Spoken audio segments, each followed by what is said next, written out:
Here's the first three chapters of my book, Dreamer, which have slightly improved. They led him slowly into the dark, grabbing him violently and dragging him along like a doll.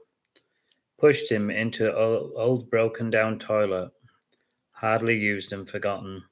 The light was broken and only a thin strip of light shone under the door. Jack was 12. He was a solitary mummy's boy. His only friends were books and the television, but he preferred books. It was an easy target for bullies. Cobwebs were everywhere above and around him, and he didn't want to think about the spiders that lived there. He was terrified of spiders.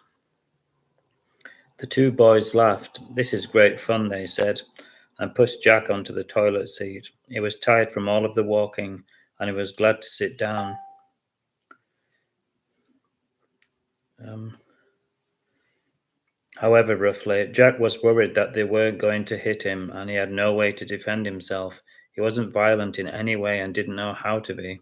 He tried to make out anything in the dark, but it was hopeless. It was as if the inky darkness had entered his eyes and made them useless. He was afraid of the dark. "This isn't good," he thought dejectedly.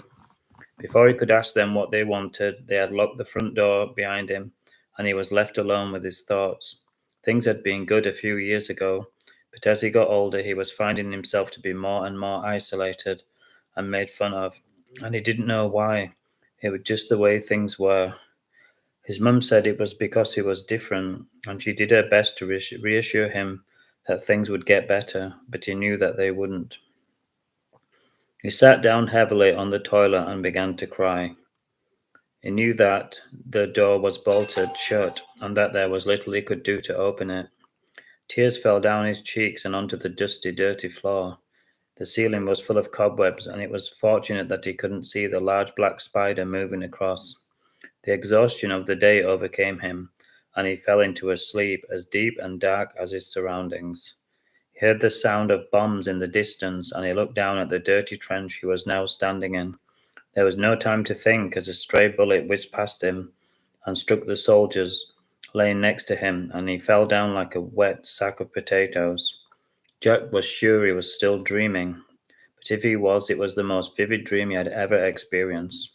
He kicked a rat across away as it ran over his boots, which were thick with mud. Jack picked up his rifle and felt its power in his hands. He peered through the sights and he could see the German. He was a young man just like him, and the last thing he wanted to do was to cut him down in his prime. Another bullet flew over his head and killed a sandbag. Jack had no choice. He lifted up his rifle and looked through the sights with intensity. Mist and smoke smoked before his eyes, and he squinted the tears away. His finger pressed against the trigger as sweat poured off his brow and ran down his back like a river.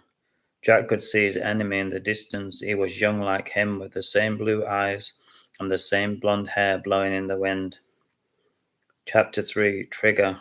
Jack squeezed the trigger, and the rifle jolted as the bullet flew across the muddy fields and the broken bodies which lay as dead and deserted as their hopes and dreams. He watched as his enemy fell, as if in slow motion, as the bullets found its target and destroyed it. Guilt swept over Jack as he watched the boy die. He had become everything he hated in life. He felt unclean and corrupted. It was the world's job to corrupt the young, and it had done its job admirably, he thought. Explosions rang in the distance. It was like living in hell, Jack thought perceptively, as more bullets took the men away from him. A young fellow tapped him on the shoulder. "Fancy a smoke," he said with a grin. He passed Jack a cigarette which was hanging from his filthy fingers. "Thanks," said Jack, as his companion lit it with shaking hands. His name was Robbie, and he was Scottish. It was difficult to know what he was saying, but Jack tried his best. He hated the smell of smoke, but he wasn't going to rock the boat, considering the predicament he was in. He breathed in the smoke, and he felt it curl round his lungs, and then come out of his mouth like a dragon's. Jack started coughing. "Keep it down," said Robbie, who was now himself covered in a cloud of smoke. It was almost comical. Bombs exploded in the distance like fireworks, and then a tank came rolling over the thick mud, crushing bodies beneath the gigantic heavy tracks and wheels. "What do we do?" said Jack with growing fear. "Don't worry, lad, I have a plan," Robbie said, grinning. and showing off his discoloured teeth.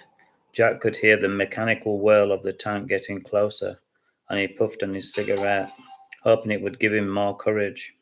The tank got closer, and it swiveled and turned slowly, with its gun pointing straight at them. "We're going to die," said Jack, and he was terrified.